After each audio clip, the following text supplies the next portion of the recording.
Hey guys, Steve Welch coming here from the Windrock event. So I'm going to show you something that I recorded here just a little bit ago, talking to an engineer and getting a presentation from an engineer on the new Tundra. And this is the frame of the new Tundra, and this thing is really sweet. And I'm going to show you some more videos on it and kind of cut this in a way to give you guys a little bit better of a view of everything when it comes to the Tundra here. And obviously you can see some of the stuff as it kind of sits when it's in the vehicle. Obviously it doesn't have, some things don't have things to bolt up to, and they got this steering wheel a little bit off to a place so they can actually steer it and move it around, of course.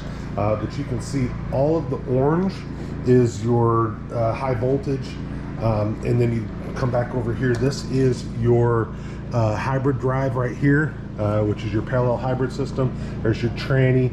Also have the engine up there, of course, so you can see where the hybrid sits in here.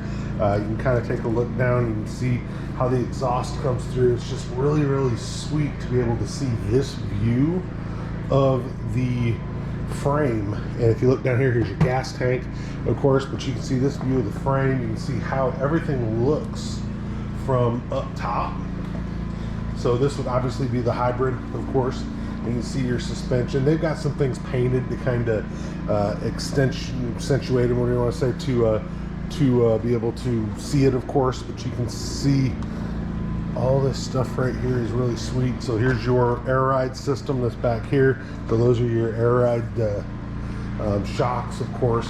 You can see your fuel sending unit. You can see where that is back there. That's obviously where you get your fuel level from and that. But just like I said, just kind of taking a quick overview of it here. I'm going to play his the presentation that he made to us here at Windrock. I'm going to play that here in a little bit, and I think you guys will be very impressed. So, but definitely this gives you a view of this engine that you don't normally have in another way. So it's really cool that Toyota did this mock-up of this, and these are your intercoolers, which will help to cool your turbos even after the engine shut off. So really sweet looking setup here. Another cooler up here. Here's another intercooler. You also have a cooler up top, I believe. That where it comes in, will help to cool as well. That's pretty sweet. What's that? It's fine for me.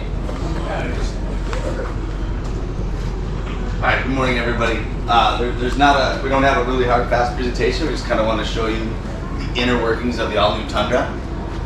If you weren't with us at dinner last night, I mentioned that the all-new Tundra is basically completely, every part is different from Gen 2.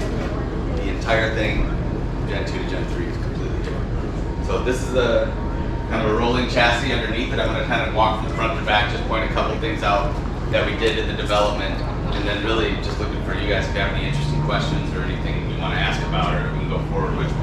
The first thing I want to point out is this setup is actually our air suspension setup for a load leveling system. So if you're going to hook any load or trailer to it, the system's going to sense your squat and adjust you back to normal. So this system really shines when you're hauling heavy loads. We developed it specifically for people who do that, so that they could basically feel very comfortable towing and not really, the goal really was to try to make sure you don't feel the load, right? And and having it automatically adjust to the level really helps with that. If you don't have an air suspension system, you would have a coil spring system. We did change the suspension to this new 5-link system in the rear here, with a coil spring system. That's for why we did that over the leaf spring system is really, this is your Land Cruiser rear suspension actually, so it's highly capable. It also gives us a lot of stability control. If you have a leaf spring rear suspension, you're going to get a little bit of wander in the back end. Anybody who's ever towed with an F-150 or any previous leaf spring, you'll feel that. The 5-link has a Panhard bar down here attached to it, which basically controls all that lateral side-to-side motion and really controls all of your wander. So this rear suspension is all new for us on the Tundra and really contributes to our ride and handling feeling. For anyone who has a Gen 2 and then gets an opportunity to drive a Gen 3, you can really tell the difference. And it's all really coming from this rear suspension. which really is on the platform now, but we like to say it's our Land Cruiser suspension. So it's the capability of this is very high. Okay, what's our next point here? We talked about the ring gears on the differential here. Our hybrid system, denoted with the orange components, these are all high voltage system, has a 10.5 ring gear inside of it. Can't see it right now, but it's quite large. All of that is for the capability to handle all the torque for pushing down to the back wheels. The non-hybrid version has a 9.5 ring gear. The housing stays the same, but the ring gear inside is actually a different size. You can't see it, but we do level. There's a significant increase in torque on the hybrid system. The ring gear goes right along with that to handle that torque. All of our orange components, as I just mentioned, are a hybrid system. This is our battery. This sits under our third rear seat and runs all the way down to all these other components. The motor itself is actually this orange piece in between. So we have a parallel series hybrid. That's our architecture, as we call it. Basically, we just take an electric motor, we sandwich it between the transmission and the engine. What that allows us to do is run either on engine only or engine and electric power. We have we call it a K0 clutch in here. When the demand is for power, like a watt, you're gonna kick in both. You're gonna close the clutch, the electric motor is gonna take over, and the engine and the electric motor are gonna work together. If you're not demanding a lot of torque, say you're cruising at 45 miles an hour, the electric motor is gonna uncouple in the clutch, and you're just gonna run on the engine. So we can actually supply power from either one independently or parallel in series. So we are, why are we doing this? Why the hybrid achieves a higher performance is, if you know anything about electric motors, you get full torque from 0 speed. So where an engine has to wind up a little bit to make power, the electric motor does not. So on a standstill watt acceleration, we're gonna give you full electric motor from 0. And that's gonna fill in all of your turbo lag, which then kicks in, takes over, and puts any more power to it. In addition, when you're out driving, once you're up to speed, your engine's actually producing power. You might want to perform a passing maneuver, 30 to 60 or 60 to 90.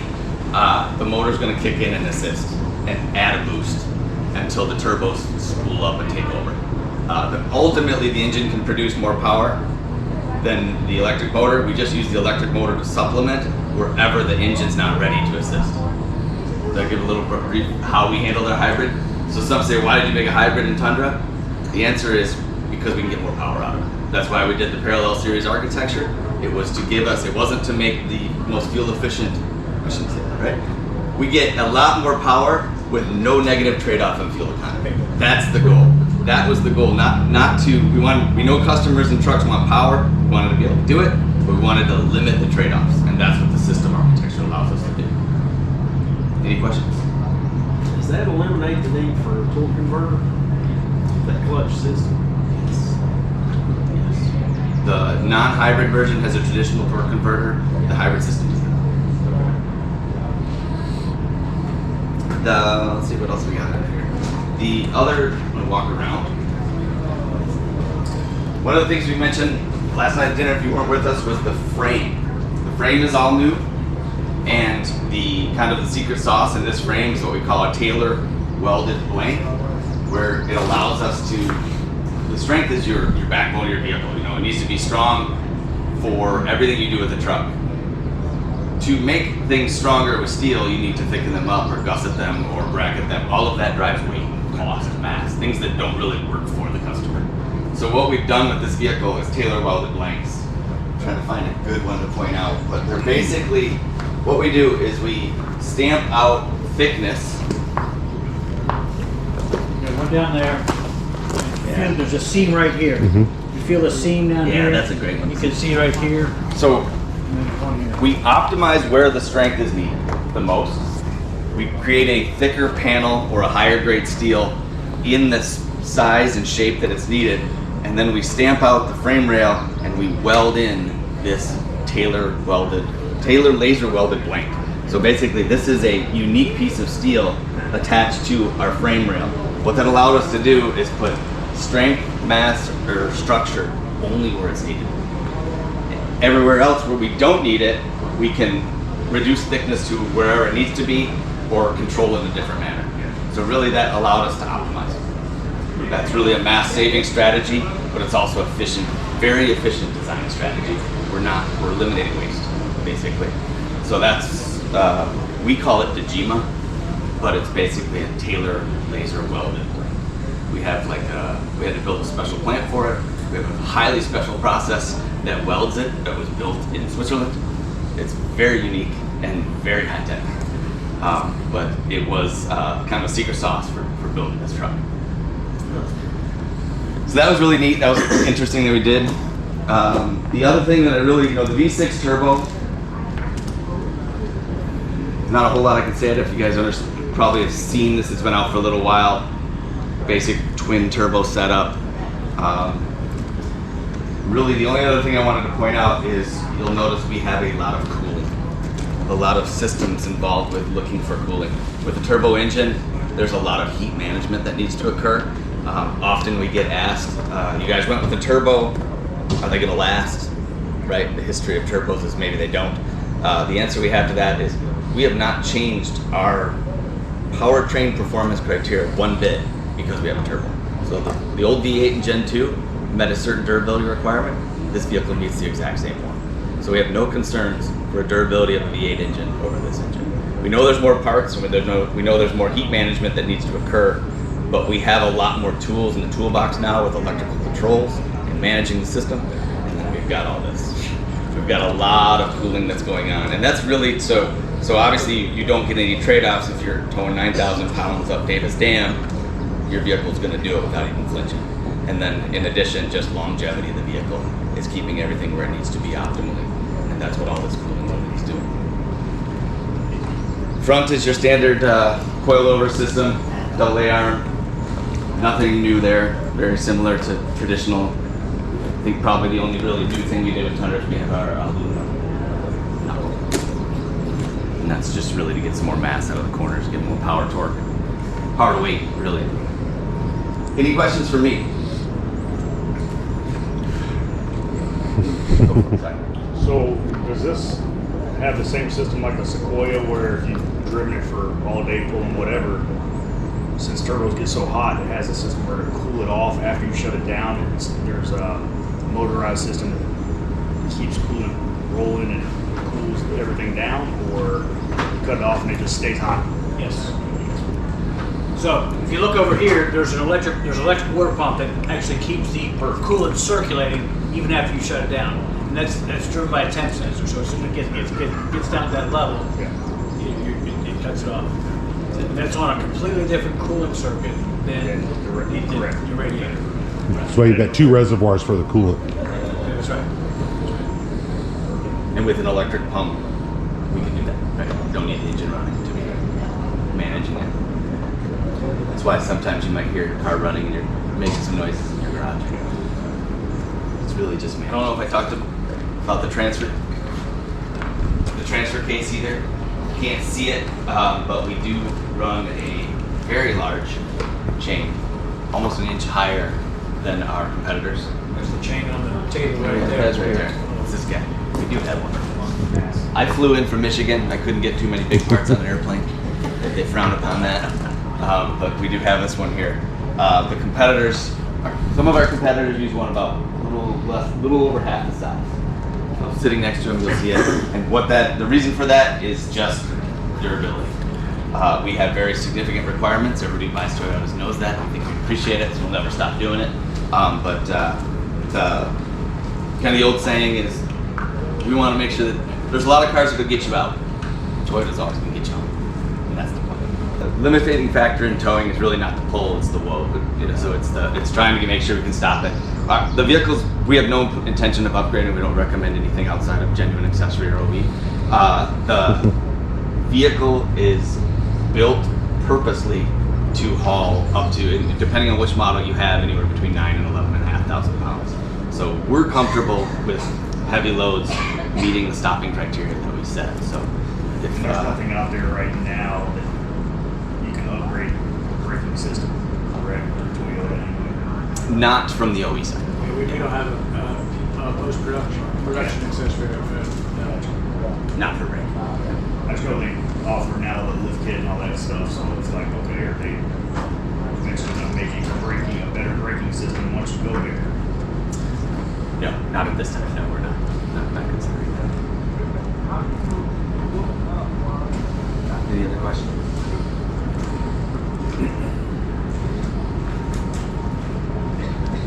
So the battery life, it's recharged regeneratively or plugged in. It's not a plug-in. It's regenerative, so it'll manage itself all the time.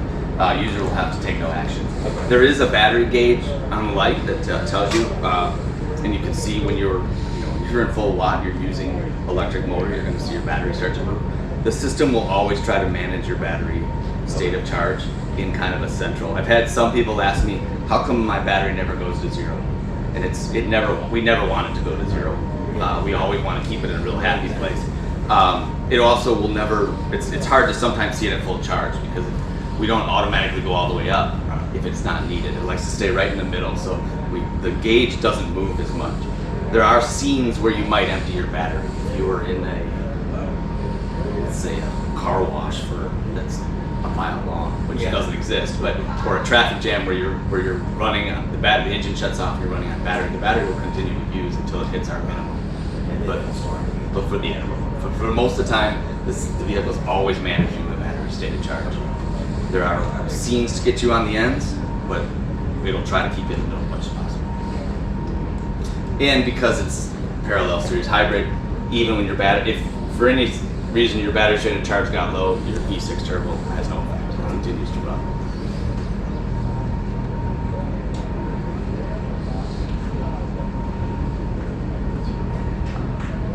All right, this vehicle was developed in Ann Arbor, Michigan. Our R&D center in Ann Arbor, Michigan is basically, I joined there, I've been there for 21 years. I joined back in 2002, and it was a lot smaller. It's grown every year for my 21 years, and we've become quite capable in North America. So I developed, many years ago, I helped develop Gen 2. I moved to Japan for a little bit to do it. A lot of that vehicle was developed in Japan, maybe half in North America towards the end. This vehicle, just about all of it in North America. We are a Japanese company, so we have some influences and some things that happen over there, but the majority of this vehicle was developed in Ann Arbor by engineers up in Michigan. And that's been really neat because it's a huge capability bump for us. We have the ability not only to R&D for design and development, but all types of evaluation. We have a full evaluation suite of teams. So we actually took this vehicle all over the country during development. In every scene we could find out west, north, east coast, wherever we could find something that people use trucks to do, we created an evaluation scene for it so we could find the limits of the truck. And that was something that was very, very, very interesting for the teams that did it. There's a lot of passion for trucks. Most of the people who get on truck team up in Ann Arbor are truck people because it's truck guys and girls. But we get a lot of passion for trucks. And it's led by our chief engineer. If anybody's ever seen him online, Mike Swears. He is our kind of executive chief engineer for Toyota trucks. He's out online a lot. He's a huge truck guy. Nobody I've ever met cares more than him, and he's kind of our champion. If something was needed to make this meet the requirements that we know you guys want, he helped make sure it happened. So there's nothing spared to achieve performance on this vehicle. I hope we all get a chance to enjoy it. If you don't already own one and are already driving one, you get some experience out there today and see some of the further capabilities. So. It's always nice to pass somebody like they're standing still too. Yeah. That's why you're not getting that fuel. Yeah, well, that's part of It's it. too much fun, right? Yeah, I mean, you put your foot in it, you got no delays. There's, It just goes. yeah, you're just immediate. So yeah, it's Hybrid for sure. yeah, There's no lag. there's no such thing as not enough power. Put it in so So. close, it will open it up. Yeah, Yeah, that was the goal. We know what I wanted. We understand turbo lag in a twin turbo engine, but a parallel series hybrid was our goal to fill in that gap and get it out of the way, make it imperceptible. Glad to hear you guys are feeling. oh yeah, I actually drive the Sequoia right now. I have a Tundra at work as well, so So I drive them all the time. 0 to 30, 30 to 60, 69, doesn't matter. You can pass it. Yeah, you put your foot in it. But it's comfortable and smooth.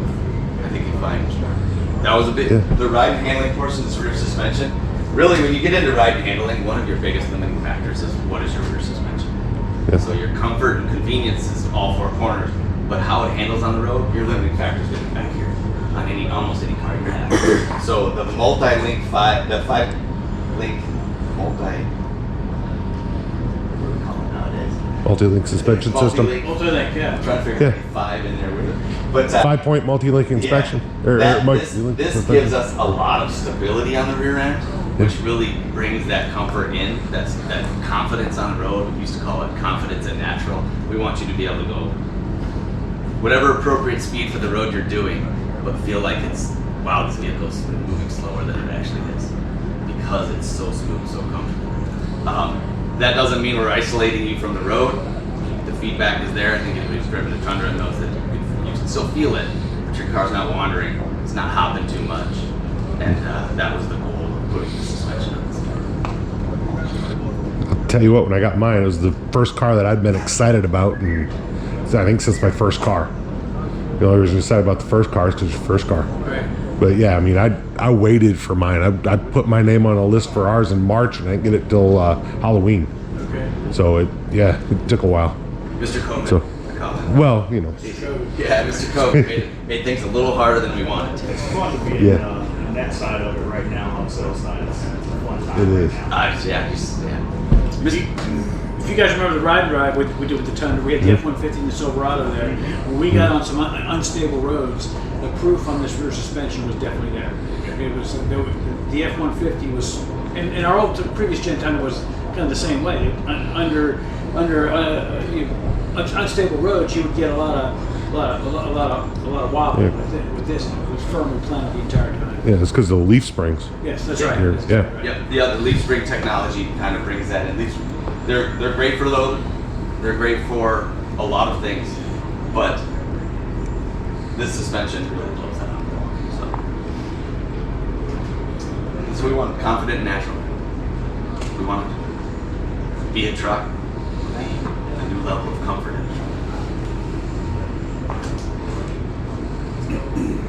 Putting it in the rear in the bed of it